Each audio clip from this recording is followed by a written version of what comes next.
بسم اللہ الرحمن الرحیم۔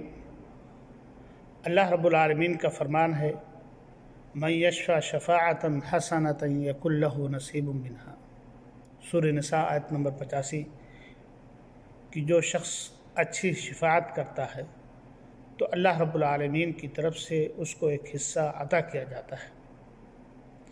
اسی طرح سے بخاری کی روایت ہے کہ اللہ کے نبی صلی اللہ علیہ وسلم فرماتے ہیں کہ اشفعوا تؤجروا، شفاعت کرو اس پر تمہیں اجر ملے گا۔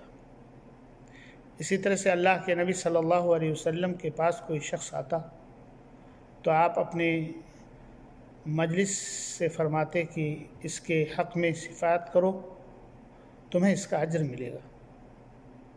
اسی طرح سے آپ نے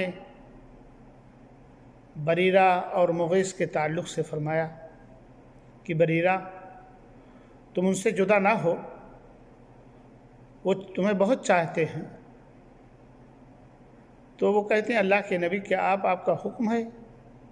کہتے ہیں نہیں، ہمارا حکم نہیں ہے بلکہ مشورہ ہے۔ تو کہتے ہیں اللہ کے نبی صلی اللہ علیہ وسلم اس مسئلے میں آپ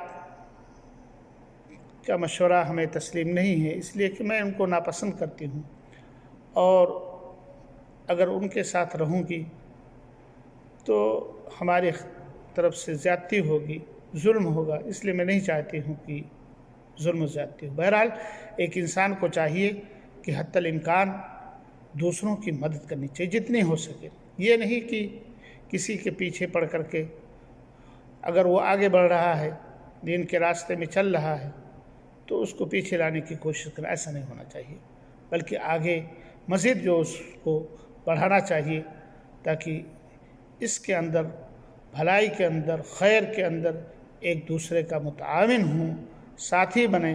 اللہ ہمیں اس کی توفیق عنایت فرمائے۔